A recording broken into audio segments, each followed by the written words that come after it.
Good evening, family. Blessings, peace to you again. It is another Wednesday that the Lord has made, and we are rejoicing and we are certainly glad in it. I pray blessings upon you and yours as we prepare ourselves for another night and morning of snow. But we're grateful for the snow. We're grateful for the snow. We're grateful to have it. And you know, that's growth. I hope you hear that today. That's growth, y'all. You know, I'm a West Coast and Southern dude who came to the East Coast who says right now that it's a blessing to have snow. And that I'm grateful to God for snow. So, you know, you see that growth, y'all? You can grow. You can grow. So I pray all is well with you. As usual, we'll wait for a few folks to come in. And we'll get the audience up a little bit, and then we will keep this party going. It is the third installment of our Black History series. Our Wednesdays of study during Black History Month. We started off with female presence in Scripture. Pastor Gabby Wilkes was here with us, and last week, Mr. Eugene Mitchell came and blessed us with the first part of the two-part series with the Black Generational Wealth. And so we're so excited about that. We're happy to have him back for this second week. So I see folks coming in. Olga, hey, good to see you. Onika, Sister Jeannie, and Eddie, what's up? Tracy, blessings and peace as you guys come in. Just so glad to have you. Again, we're going to let the numbers get up just a bit, just how we usually do it. Just a couple minutes to get the numbers where we want them so we can not waste your time. And at the same time, start off with a decent number. So good to see you. Joyce, hey, Melanie, Angeline, good to see you.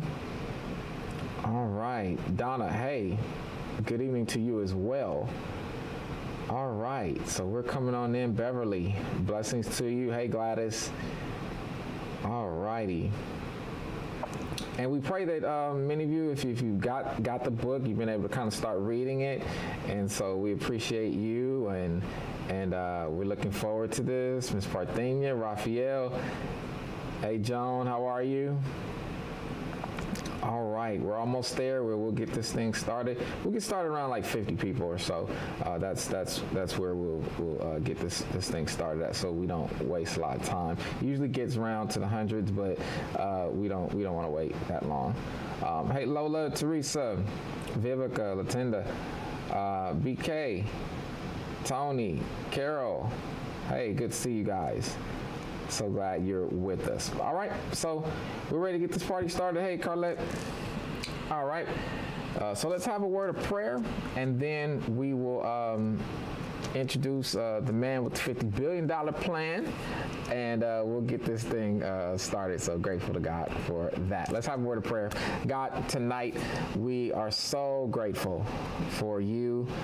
We are grateful because the songwriter said, through many dangers, toils, snares, we have already come. And during this Black History Month, we're so grateful because of the fact that you've brought us so far on the way.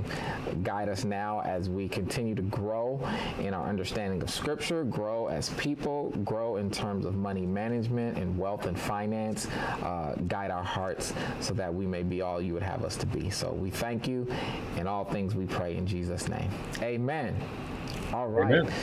So again, no need to go into major introductions. I think Eugene Mitchell introduced himself to us on last week. And so I'm not going to go into a bunch of preliminaries. Let's go. Let's do it. Let's learn. Let's grow. Let's be all that God would have us to be. I'm turning it over to Mr. Mitchell. Woo! Good evening, good evening, good evening. 7 o'clock, and I'm ready to rock. We talk about Black wealth, building Black wealth, and let's not stop. I'm really excited to be back with you again this evening. Thank you, Pastor, for the invitation to speak during Black History Month. Thank you, Bill Leach, for the introduction to Pastor and to Tabernacle Baptist, and for sponsoring the books that were being handed out. And I want to thank each and every one of you for taking time to dial in this evening. Lastly, I want to say thank you for the great comments. I did go through the chat box from last week, and it really did mean a lot to know that I was being able to touch, move, and inspire so many of you to leave comments, to share the new thoughts and the new ideas that you have now. And I want to do a lot more of that tonight. And there were a couple questions I'm going to try and get a little deeper in on the answers as we go forward. So with that, Pastor, we can kick off onto the first slide. Just want to take a few minutes here at the beginning to recap the next one there, briefly what we went over last week. And I was saying that I'm sharing from the insights with you from my 20 years of working in financial services, and specifically in the life insurance field, right? The greatest achievement that I think I was able to accomplish over those 20 years was the creation and completion of a $50 billion campaign. That's what Pastor just referenced. $50 billion campaign at New York Life Insurance Company.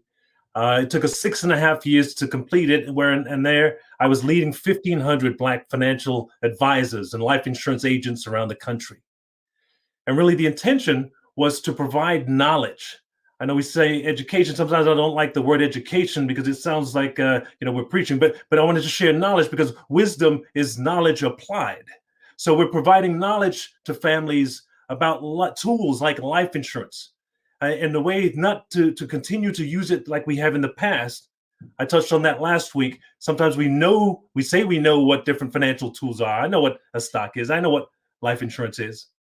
But my point is, how are other people using it in ways that we're not in the Black community? And that's what we were able to share with 200,000 African Americans around the country. And we got them to see the value of owning at least $250,000 of life insurance on themselves for protection and ultimately tax-free future income for their families when it passes as inheritance in years to come. That campaign also drove recruiting, agent retention, cases, premiums, policy, persistency, morale, and camaraderie for the brand. There's two issues that I took on: not only education of the Black community around these financial tools and strategies to create wealth, but also how we support Black agents and advisors to be successful, because there's so few that have come over along the way in all these years. And I want to make sure that they are also doing well. So this is what this plan was about. And that picture on the top right was from 2018 when we stormed the Capitol in Washington, D.C. Well, no, we didn't really. We were orderly and we were respectful, right? As we celebrated hitting our $50 billion milestone. We had several Black media and regular media outlets come out and cover the story with us. And for me, the most exciting and most rewarding was a story that was entitled 50 Years After the Civil Rights Movement. This group of 1,500 Black financial advisors has created $50 billion of tax-free transferable wealth for the Black community. So the best part, last part on that introductory slide there is that I'm proud to say that this continues to pay out, right? When you put $50 billion on the books, it's a fact of life. All of us are going to pass at some point. And what's happened is $1 billion has already been paid out in death claims if people have passed along. There's been paid in the way of dividends on the policies, and it's been taken as policy loans. And so along the way, we've created Black millionaire families where people have passed away and they got to be delivered a life insurance check. And so this wasn't a lottery ticket. This wasn't something that we took by chance. This was from somebody's proper financial planning that we were able to do this and make this impact for different families. So next slide, if you would, Pastor. As I thought about preparing for today's session, especially being Bible study, I was inspired by the Bible verse Habakkuk 2:2, which says, "Write the vision and make it plain." So as I thought about last week, I wanted to make sure that we start off this week with these 4 points and making it plain. My intention here is to help us increase our ability to recover from the unexpected. Think about the 3 crises last year. It put in the forefront of us the struggles that many families have had, especially in the Black community, as we were disproportionately impacted. We've got to figure out how to better recover from the unexpected. Second point here is to ensure the stability of the Black middle class. I saw several articles this past month, one from Vox said they called it the mirage of the black middle class, where we seem to be there, then we're not. Something changes and we fall back out. We've got to make sure that we're there and we stay there. Stability is a big part of what I'm trying to preach and teach on tonight about these tools and strategies. The third is about closing the racial wealth gap. And the fourth, providing knowledge for wealth creation, and more important for me, the transfer of that wealth so that we set up our children, and our children's children. The next slide, if you would, Pastor. Last point is sort of bringing this back up. How do we get ahead? How do we make this happen? You figure we've got a 400-year story here in America. It's not going to be changed overnight. But I think if we take these two primary paths here, we can really seek and create the change that we're looking for.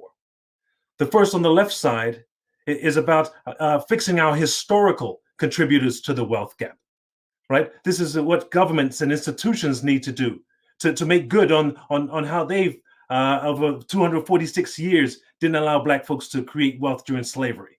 You know, the 100 years of segregation, the separation, the burning of Wall Street, the Black Wall Street and the likes. We got to make up for some of those. The 60 years since the Civil Rights Movement, right, where we've had subprime loan crises, we've had other issues that continue to today. We need real change. We need remediation and if even reparations to fix those from the past. But I did say last week, and I say it again, those are dependent on the actions of others. You know, I'm excited and I'm hopeful about the new administration that we have now, that we're going to continue to make progress in that. But like I said, it is on the action of others to make that happen. On the right side, I say there's personal action also to be taken on in this. And here's about steering our $1.4 trillion of earned income. Our annual earned income in the Black community is $1.4 trillion. We also currently own 3% of the country's wealth. Steering that, but especially working together with that, I believe that we can create great opportunities for ourselves and our children. And these are the things that we control and that we can make change on. So going forward, it's not going to be either or. Some people are waiting for the government to make change. They're waiting for the reparations change. We can sit there and wait, but at the same time, we have to make sure that we're taking our personal action into consideration as well. That right side is where, Pastor, I reside. This is what gets me fired up every day. What can we do in managing our own finances, using these tools and strategies to really make a difference? And for me, especially from working at a Fortune 100 company for 17 years, in this unique position where I got to see how other races, religions, and ethnic groups were managing their money, that's something that most of the things that I poured into that book. And in the next slide there, Pastor starts to tee up the strategies that I put into the book. So the book is called Closing the Racial Wealth Gap: 7 Untold Rules for Black Prosperity and Legacy. And last week we went over rule number 1 and number 2. This week, I'm going to give you some highlights of all of those, go 1 through 5, but then really delve into rule 6, which is rich people plan for 3 generations and poor people plan for Saturday night. And rule number 7, which says a rising tide lifts all boats. So if you would pass to the next one. Just as a recap, and for those who are joining us for the first time, I just want to bring up to speed. Rule number 1 was know yourself, know your worth. I feel that it's so vitally important that we have to touch on this for ourselves because it's a major missing piece in the conversation in our community when we talk about building and creating for the future. I say that before we start even talking about products and services and investments, we have to value and appreciate the greatest asset that we have in our lives, which is ourselves. And I said we got to put a real dollar figure around it. I gave several examples, but the simple one is to say, if you make $50,000 a year for 20 years, that's $1 million. $50,000 times 20 years is $1 million. I want you to recognize and understand that that means you're $1 million asset to yourself, to your family, and to our community, right? And when you think about all of us making $50,000 for 20 years, that 1,000 of us making $50 million over the next 20 years would be 1,000 people making $1 million is $1 billion. So this is where I say $1 million me and $1 billion community. It's not outside of our reach. We just have to understand it and start to steer that money that we make. The other part to this was about raising our awareness, our understanding, our expectations around what it means to be that valuable, that of a great asset to ourselves. And the last point on this that I think is especially important this year that we take on is that, when we think of our economic worth in this way, we recognize how significant we are. And from this perspective, the loss of another Black man or Black woman at the hands of police violence or at the hands of the COVID-19 disease, it impacts us well beyond just the physical and the spiritual.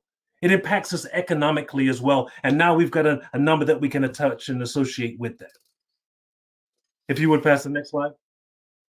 Ending chapter 1, I said, you know what? Once you understand your $1 million asset, there are other things that come along with it. First is we got to take care of our $1 million asset. We have to have a better diet, to exercise and go for our health checkups. This past year, we came to the forefront again, these underlying conditions, they called it. For so long, we didn't pay attention. We got hypertension. I'm obese. I've got the sugar. I've got diabetes. But now we understand how that comes together. They call it comorbidity. With a disease like COVID, it puts you in a worse off situation and scenario because of that. We have to take care of ourselves. We're $1 million assets. We got to make sure we don't participate in reckless behavior. Or now think about our life decisions. Make sure that we're making the best decisions that we can. We got to be more selective on our life partners. If I'm $1 million asset, who am I going to look for to partner, build a life with? We got to raise our expectations for our children and our family, right? If I'm $1 million asset, they might have to understand my children are $1 million assets too. And hopefully I'm going to take more interest of who their friends are, about where they go to school, who they're going to marry, right? And likewise, I want us to think about raising our community expectations as we look at each other, as we support each other, as we push each other to new heights. This is about that $1 million mindset before we even start to talk about where we go with those millions we're going to earn. Next slide there, Pastor. Rule number 2, I talked about insuring yourself to ensure the future. Right? If you had any other asset worth $1 million, a car, a house, a racehorse, what's the first thing that you would do? You'd seek insurance. In fact, most of those you can't drive off the lot with a car without having insurance. They won't let you close at the mortgage without insurance. Isn't it interesting? The only product that isn't forced on us is life insurance. And I'm not talking about in the way of a burial policy, like so many of us have been taught to believe that that's what life insurance is. I'm talking about, like I said, understanding how other people are using it. They're using life insurance to protect what they earn, what they own, what they owe, and those that they love. That's the base of this. Is about sort of more income protection and wealth building. That's that first point there. I want us to understand the value of this amazing tool and understanding how to use it differently, right? There's a point I didn't make last week as I was thinking about just going over it again this week, that there are policies today with what they call living benefits that you can take advantage of before you die.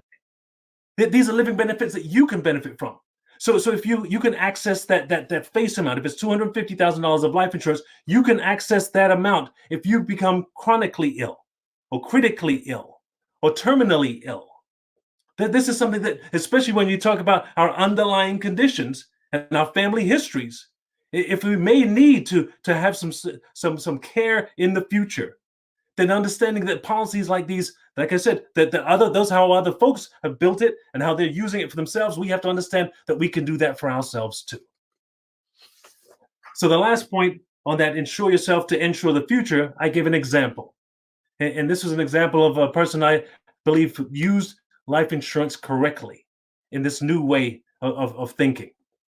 I referenced Nipsey Hussle, who it was 2 years ago he passed away. Somebody had said that on the chat box, March 31st, 2019.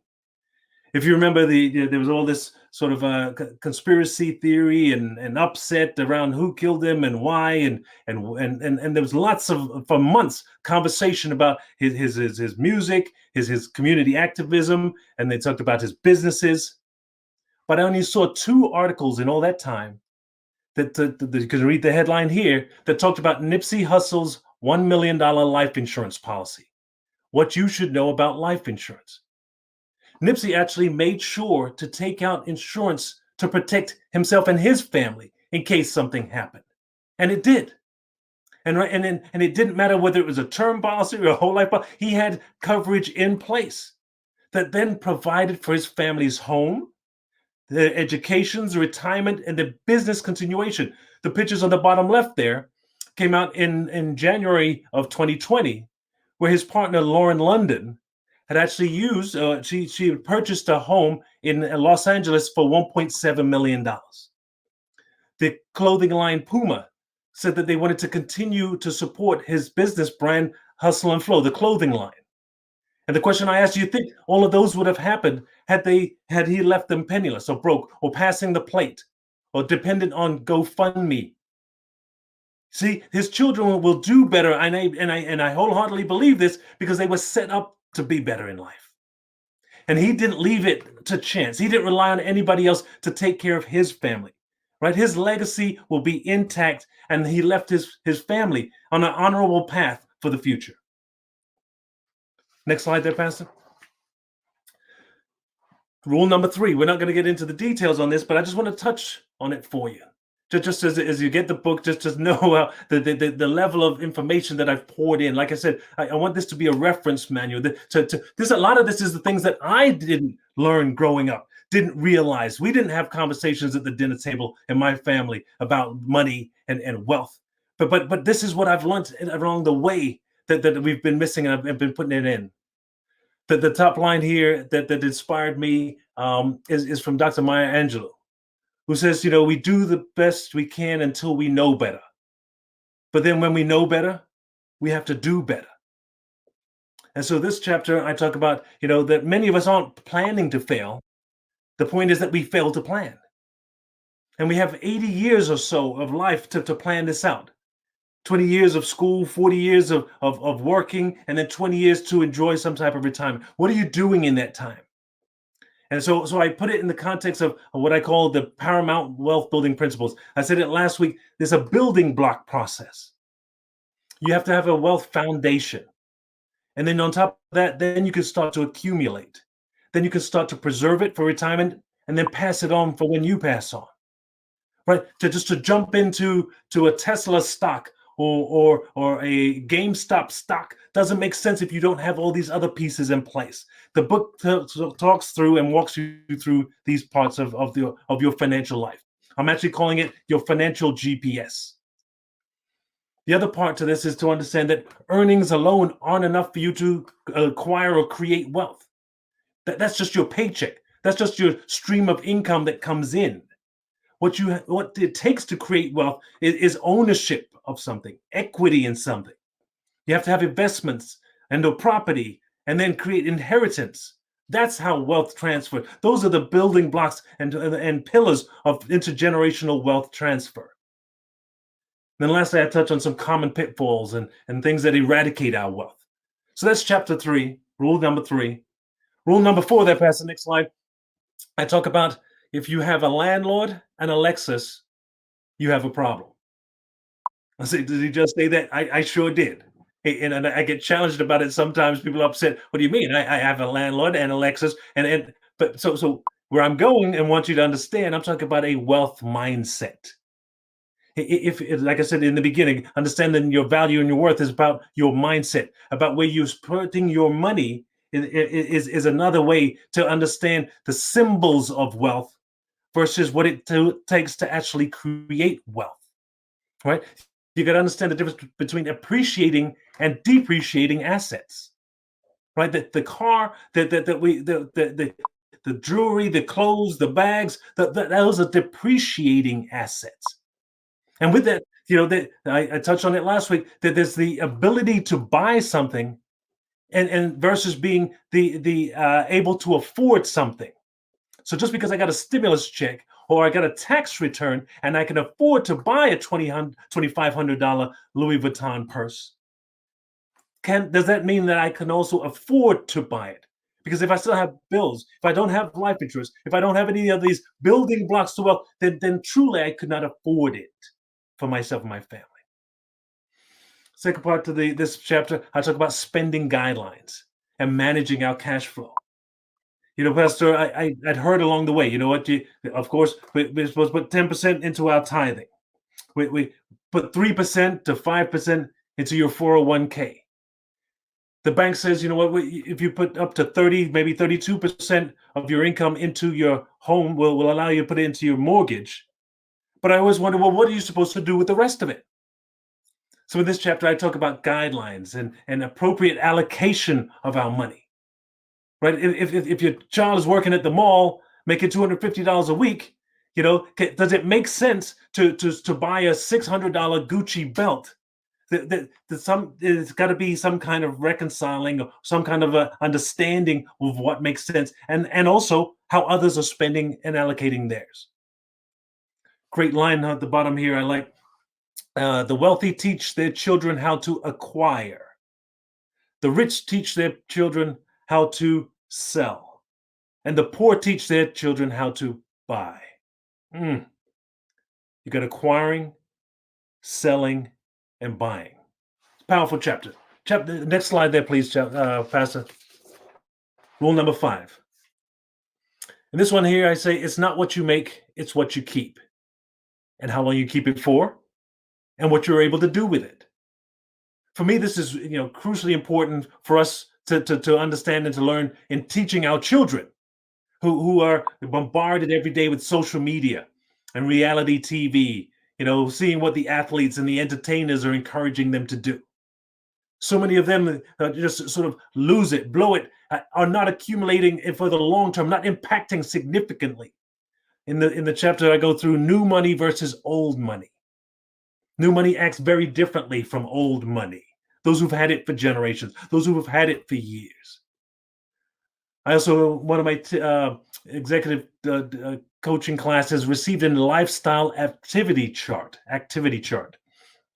Talks about, for your income level, what are some of the things that you should not only be buying or investing in, but sort of the access to your volunteerism, your participation in the way of boards and foundations and give back. And so that's an interesting chart to see, are you, all that you're doing at your current level or what you're trying to aspire to, are you doing what others are doing in that realm? So my thought is that if you've never been around folks who make $250,000, $1 million a year, $1 billion a year, then how would you know what they do? And so, until you get to what's the line? If you got to, what you see is what you'll be. And if you don't ever get to see it, then how can you know what it is? This chart for me was part of that. And then last part of this chapter, I talk about some new power brokers and how some of those athletes and entertainers have changed their styles now. In the way you think of Jay-Z and shifting his spend to ownership. You've got LeBron James, you've got Rihanna. So I touch on some of the things, like I said, for the children, I believe are needing to see that there are positive ways and positive models that we can follow. Next slide, Pastor. This is where I wanted to jump in for this week. Rule number 6. Rich people plan for 3 generations, and poor people plan for Saturday night. And for me, I'm talking about let's work smarter as well as harder. Not just smarter instead of harder. We still got to work hard, but let's work smarter along with it. And so when I mentioned last week, I asked some folks, how do you all do this? Or where does this come from? I asked about what are you doing for your parents? And then I said, what else is there? And they said there are things that you could do for your children. I'll touch on that in a second. And then next is protecting through wills and trusts. So many of us lose land, lose property, especially here. I lived in Brooklyn for most of my life. Those brownstones that are lost because of taxes not paid. Right? Or somebody wasn't put in the will. Somebody died, the house next door to me, that the woman in the will, her daughter died before she did. So then nobody else was named. So it just went to the city to auction. and somebody else swooped in to take advantage of this. So that's an important part of our ability to pass on and make sure that it stays in our family. The line I love to use here is from former First Lady of the United States, Michelle Obama, who said, "We have the responsibility to live up to the legacy of those gone before us by doing all that we can to help those who will come after us." Next slide there, Pastor. I said, well, what some of the folks doing that maybe I haven't been exposed to? And I said, well, here's an example for you. Where you there living in Brooklyn, the Jewish family right next to you and several of them around you, they'll take out $1 million of life insurance on the two oldest in the family. And in that family of 20, the 18 others will make the payments on it. What? In that family of 20, the 18 others will pool their money together to fund this investment tool on grandma and grandpa. And for them, it wasn't about profiting off the death of grandma and grandpa, but holding them up actually as the matriarch and the patriarch, using this powerful insurance tool to make sure that they're going to hold their legacy up and their impact for the generations to come in the way of the $2 million that will be paid out, not in the next 30, 40, 50 years now because of their life expectancy, but possibly over the next 10, 20 years. You see, from that $2 million, they'll pay for the down payments on the homes of their children and their grandchildren. They'll pay for their college education, right? They'll give them the startup capital for their new businesses. So many of us are wondering, well, how do you get 20% down to buy a brownstone, $1 million, $2 million, $3 million brownstone in Brooklyn?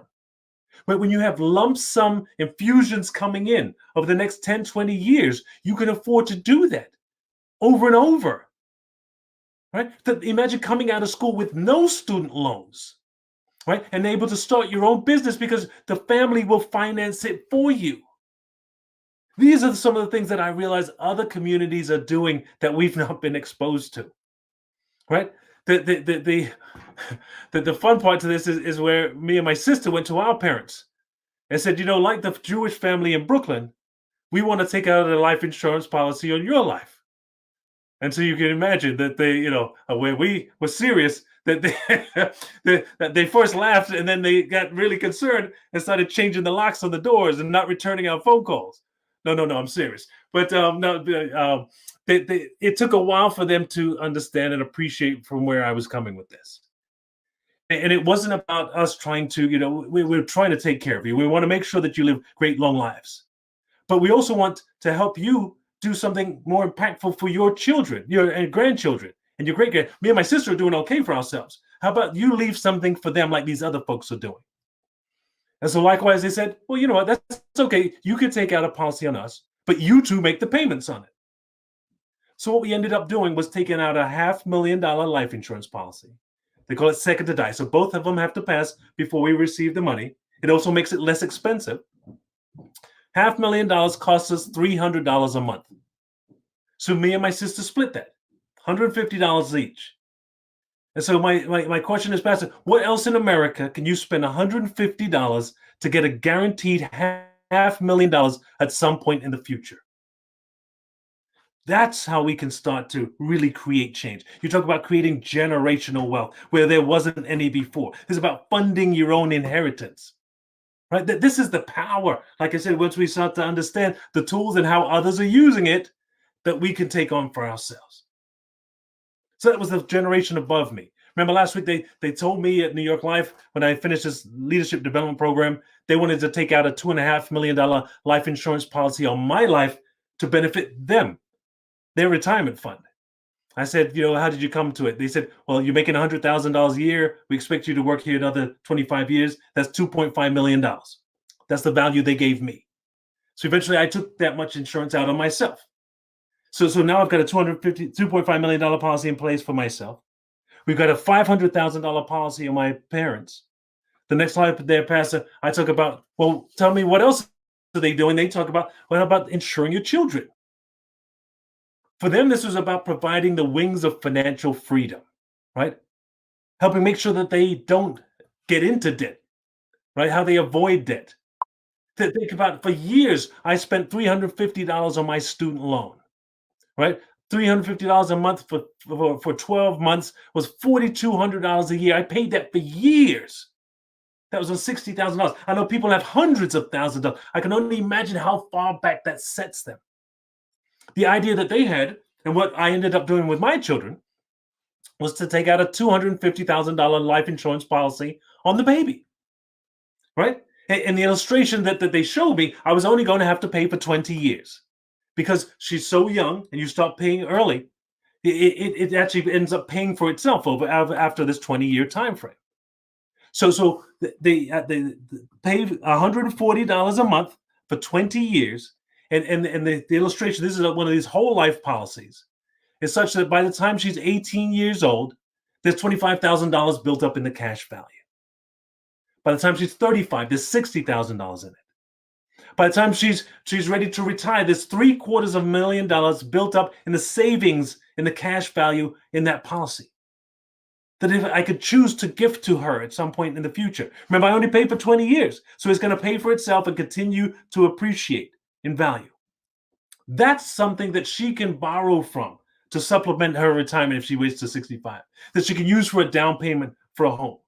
Like I said, $140 a month, $100 for my child, $150 for my parents. This is the way that I'm going to make sure that the Mitchell family will be set up very differently going forward. So with that, if you can move to the next slide there, Pastor. Adding the numbers up, like I said, $500,000 for the parents, $2.5 million for me, 2 children, $250,000 each. That's a $3.5 million estate that I have in front of me. Not that we don't have $3.5 million now, but the estate is there. The point of the insurance product is if I don't make it home tomorrow, if COVID takes me out, that $2.5 million will supplement. It will all of a sudden become real, right? It completes this plan here. And if I, God willing, live another 50 years and I continue to work for another 25 years, I will earn that $2.5 million. And now I can think about how I want to manage it and invest it. So whether you realize it today, if something happens to you, or you continue to earn it, the point is that the plan is in place. Last point here is that, I said it before, we got to protect this. So we talk about the living will and your healthcare proxy and your durable power of attorney. We can't allow, family to pass away and not have. How many celebrities do we keep hearing, from Prince to all these others who don't have wills in place? Let's make sure that we put these pieces in place for ourselves. Wealth creation and wealth protection are equally important in my book. So last part here, rule number 7. Oh no, that's another slide I have. The way I see this, and just positioning it differently for hopefully that you can hear where I'm coming from. I'm saying that unlike we had before with Big Mama and that debit agent that came to the house to sell her $1,000 policy for a great homegoing, what I'm talking about is us thinking about a lump sum infusion at some point in the future, right? How different would life have been had you received $50,000 at some point along your last my last 50 years, right? Or 200,000, 500,000, $1 million. If my family had set it up for me to receive that lump sum at some point, how different life could have been for me. That is the opportunity for us to create that for our children, right? Like I said, even ensuring your parents to create it that way for yourself. This is a way I believe that we can close the racial wealth gap in one generation. Depending on what stat that you see, some say it's 171,000 is the wealth gap, the average assets minus liabilities from a white family to a black family. Other reports say it's closer to $676,000 is the amount. I think it's probably a lot larger like that, especially when you think about the billionaires here in New York City, how much money is here and the disparity. I think it's a larger wealth gap than many reports actually share and show. But imagine if you had a policy for $600,000. Would that set your children up to be on par with their neighbors immediately? Could they invest in the same, the new construction, the renovations, the rental properties that these other folks are participating in? I want you to think about how you could help your children move up to the next class level, be it lower class, low middle to middle. How do you get from middle to upper middle? Right? This is some of the thoughts that I'm asking that we take on, seeing that we can create. Because somebody had asked last week, can we see and create this change in our lifetime? I believe we can. If we apply some of these scenarios here, I think we can do that. Next slide there, Pastor, is slide number 7. Rule number 7 is a rising tide lifts all boats. And for me, what that means is we need a collaboration of leaders and determined believers within our community who bring their individual strengths and talents and abilities together, right? So that we can build the sustainable change for the future together. I want to talk to you again about that $50 billion community empowerment plan that I created and how we're ready to move on to the next phase of that now. I want to talk about us aligning movements that are typically operating in silos. In this chapter, I talk about, in reference, the great African proverb, if you want to go fast, go alone. If you want to go far, we go together. So next slide there, Pastor. I mentioned it earlier, the vision that I had back in 2011, and it's to get at least 200,000 families to see the value of owning at least $250,000 of life insurance. Remember, I just showed you now, the company said I was worth $2.5 million and they were taking out a policy of me for that month, but I'm just saying 250. 250 on your parents, 250 on yourself, 250 on your children, thinking of this as a starting point. 200,000 times 250,000 will create $50 billion of tax-free future income because the life insurance passes tax-free. Now think about, over the next 10, 20, 30, 40 years, it's a fact of life, all of us are going to pass away, right? But what's going to happen now is that from that $50 billion, think about how the savings, how the wealth building opportunities, the tax advantages will play out for each of our families. Let's think of it individually. Well, the intention of this plan was also to think of this collectively. $50 billion going out in checks to families. Think about if we were to deposit that $50 billion into Black-owned banks, right? To cycle $50 billion to Black-owned businesses. Come on, Pastor. How about we tithe on that $50 billion into Black churches? The charitable giving that we can do to the organizations and institutions that we love. How about the endowments at places like the HBCUs? This is, like I said, that we can wait for reparations. We can wait for the government to fix the past, correct the past. But this is what I believe that we can do going forward. This is positioning us to really harness what we have already to make a difference going forward. Next slide there, Pastor. You see, using this same concept of the plan that I put in place, I'm trying to look from the positive. I think I mentioned last week, not looking for the negative in life, but trying to work from the positives of what we do have and what we can create. Right. So I'm calling this a possible triumph in tragedy. Of the 480,000 people now that have passed away from COVID-19 since last March, the website covidtracking.com said that 68,000 of those people passed away were Black. 68,000 people didn't make it home of this 1 year time frame.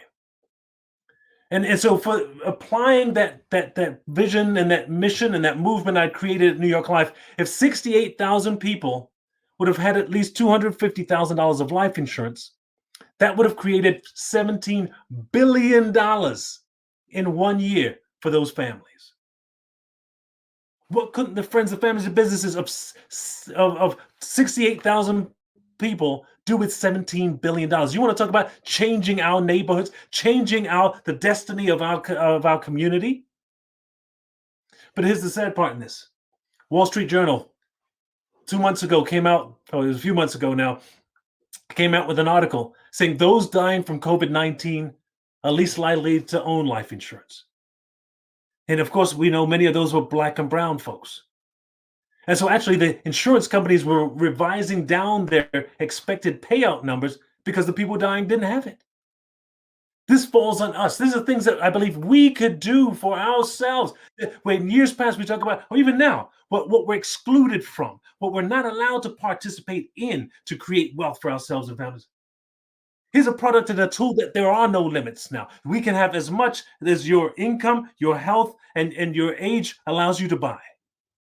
This is something that we can put in place for ourselves to make sure that the opportunities are there and are given to us and afforded to us.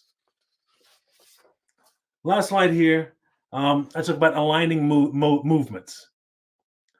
Organizational campaigns are already out there, right? So, like I said, I led the $50 billion campaign for life insurance agents. My intention is to build that across, that was just one company, build this across the industry now, all the companies to participate in. I've got this idea and vision of a $400 billion goal, right? To think about 400 years, let's create $400 billion of wealth for us, by us, leveraging these tools. Likewise, the Black Realtors, National Association of Real Estate Brokers, NAREB, they've got a plan in place to help 2 million African Americans purchase homes in the next 5 years. The Black Chamber of Commerce's around the country, they're trying to increase double the number of Black-owned businesses. There'll be another 1 million businesses created. To think about us, who's the largest employer of Black businesses? Black people. We could impact our own unemployment rate to help support and create more Black businesses. I'm a part of an estate planning attorney group, right? They want to make sure that we increase, especially in churches, Pastor. There might be something we could talk back on. They say the average congregation only has 30% of the people with wills and trusts. We want to increase that number to 70% in the congregation. And then, of course, the Black banks. And now we're starting to get large deposits in because of the social justice movement. But these are sort of campaigns and initiatives that are out there that have been working in silos separately. I'm saying, what if we all come together now? What if we purposely look for a Black realtor, right? If we purposely make sure to make our deposits into Black-owned banks? What if we make sure to take out insurance from a Black insurance agent? Is always great to help them to be successful. But the idea being that we create that $50 billion, $400 billion that can be reinvested into the future. That's the vision I see us of where we're going to really make this impact for us, by us. So this is the end of sort of my summary of the book, and why I think it's so important and it's so timely. And my intention and what I get up every day with pride, passion, and purpose to do is to continue this movement. And so I wanted to share here at the end that there's a great team that I'm currently working with at Thrivent Financial. One of your good friends who's come in and he's spoken. I know he has clients in the congregation, Bill Leach. We talk about trying to create $1 billion campaign through Thrivent for the Black agents that are working there. $1 billion. We could get that to 4,000 people with a minimum of $250,000 of life insurance, or an average. It doesn't have to be a minimum. I'm just saying, let's get something in place. 4,000 people could create $1 billion over the next 10, 20, 30, 40 years. And think of all the things that we could do with that. You talk about supporting the tithing back in the church. You talk about making donations to build and to scholarship funds and all the things that we could do, not only for ourselves, our family, like I said, for the community as well. I also wanted to share, like I said in the beginning, a big part of this passion for me is about this career with a greater purpose. Now that when you think about a life insurance agent, I know many people say, "Oh, I would never want to be that or do that," right? I'm saying when you think of it this way, the potential to create billions of dollars, $400 billion, that's something to get up and every day and to be a part of. That's not selling coffee at Starbucks. That's not making widgets at the factory. This is something of significance that you can do well for yourself while doing good for others. And so I'd ask Pastor if it's okay to say, if you all want to meet with an agent, if you would like to have another workshop around this information going a little deeper, then please send a note and reach out to Pastor, and he'll help coordinate and collaborate around that. So that's sort of coming to an end here. I get my link of my contact information. I'm open for questions, and I hope you really have taken on and learned something new about what we can do to impact our our community for the future. Over to you there, Pastor.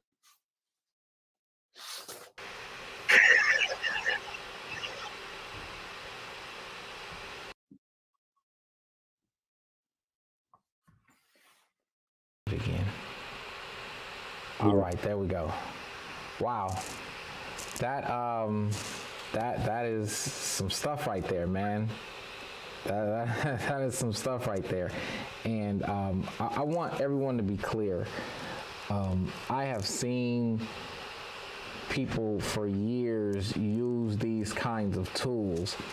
I've seen communities, unfortunately, most of the time not communities of color, use these tools, and they pass this information on, and you wonder, like, wow, how did this person, doing this average job, for lack of a better word, their kids, are set up in ways that I never was, or you never were. And so this is really good stuff, and I encourage you to consider it and to think about it. What we're going to do, we'll be following up with you to set up some sessions if people who are interested, and I want you to hear me very clearly. This is not Pastor coming at you with a sales pitch or anything. This is not Tabernacle getting the cut out of the deal. People are suspicious. Like, this has nothing to do with that. We don't. This is no deal or anything like that. This is a partnership to make sure that our people are equipped to be good stewards of resources that they receive, and make sure that our next generation is taken care of. For instance, last week, I believe it was, you were talking about saving for college and the type of funding resources that are out there to be able to do that. And I'm glad I talked to financial people when my daughter was born, because I got her into one, and not Gerber or nothing like that, but although Gerber, if you whatever, you pick your poison, but I choose other means. They have state means to be able to do it. I chose New York, actually, for the benefits, and those are things you can do, and it's accumulate. I checked it the other day, and for what I was putting in per month, it's up to like thousands of dollars that I'm going to be able to give to my daughter when she turns 17, 18 to go to her college education. These are just things for us to be thinking about. So we'll be mentioning it to you over the next couple of weeks, and we want you to get in touch with us, and we'll make this thing happen. If you want to work out some things sooner, just hit me up on email, and I will make that happen. What I want to do right now is to open it up. We got about 7 minutes, and we can go a little over that, but I want to give you an opportunity to ask questions. So if you have questions, please feel free, put them in the chat. Like last week, I can't guarantee we'll get to all of the questions, but we will get to a few of them. So please, right now, I know there's a delay, a 20-30 second delay, so I'll wait on it. But please put it in the chat, your questions, things that come to your mind. Now, again, I want to encourage you, if you want the book, I think we may have 1 or 2 more books left. I'm not sure the exact number, but you can still get a book, or if not, this is the book right here. You can go to Eugene Mitchell's website. You can go to Amazon. There's the information for you right there where you can get this book and gain the knowledge that you need, because the reality is knowledge is power. I've heard knowledge is power before, but in reality, knowledge is money, if you want to be really honest about it. And so, we can go there. So here are a couple questions for you, Brother Eugene. What do you recommend for those of us that don't have 50 years of working ahead of us? So, like But in the book, I talk about the other ways to invest now. So the property into your 401k, into sort of things that you can do to set yourself up and create some hopefully other ways to appreciate in value. So homes will appreciate. So when you think about the home ownership rate in the Black community, we're significantly under that of the white community. But when you think about starting businesses and supplemental income, there are other things that I think that we can do, and I touch on to think about that. If you've got a shorter window of time, what you can do for yourself, but also within that, I ask that you also think about, how do you set up your children and those coming up behind you to maybe not to leave it in the way of your advice and guidance to them, so that they don't wait so long. So some of this is sort of teach you using your own life experience to make sure that you teach others who are coming along behind you. Like I said, I'm not sure of your particular circumstance, how else I can assist. Maybe we could do that in one of the sessions, or me personally. But those are some ideas that I have about sort of what we can do going forward. Good. Other question, whole life policies versus term life policies. What are the advantages and disadvantages of each? Sure. So again, term is for a certain amount of time. So a 5-year, 10-year, 20-year, 30-year term. Because it doesn't accumulate cash value, because it isn't guaranteed for your entire life, it costs less. And so with that, you can typically purchase a lot more insurance. Those are the commercials you see on the TV that a 35-year-old guy can get a $500,000 for $50 a month, right? Where a whole life policy, because of their additional benefits that it gives you, and you're going to not ever drop it, you'll never lose it, because you're going to have it for your whole life, that's typically more expensive. The other part to understand, though, is that the term, you may not qualify if your health changes. And so I say you have to and should purchase something if your funds are shorter, to get some term in place now, make it before health changes, especially if you've got family history of underlying conditions. The younger you can purchase, the quicker you can get in before anything else develops, that's the best for you. And so I think that ideally, what I have for myself is a combination of term and permanent. So while my children are still young, while I still have college to pay for, while I still have a mortgage, I have a larger term policy.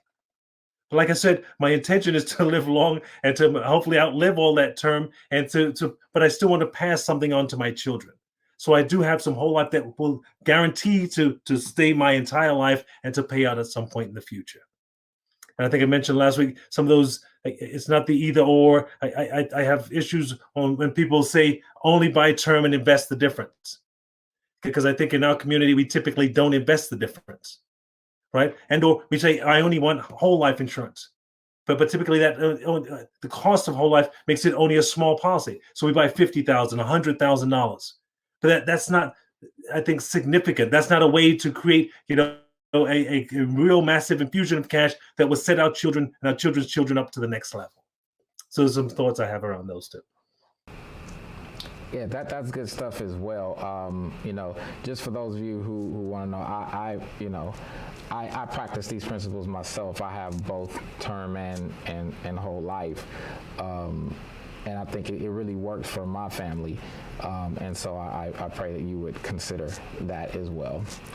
So I'll wait a little bit if there are any other questions. Brother Eugene, you have any closing remarks, any comments that you want to share? Feel free to do so.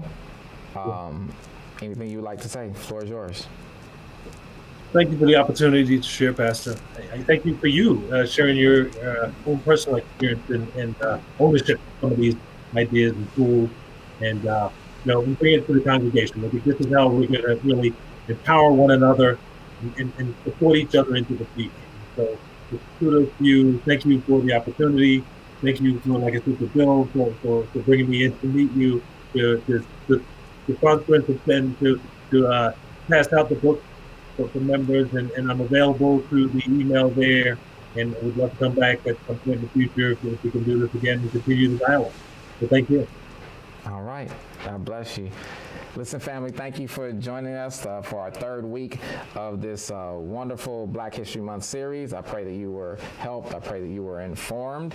And we'll be getting back to you in the next week or two about sessions to follow up and how we're going to try to implement this in the lives of the people in the church. So God bless you. Take care, family. We will see you next week.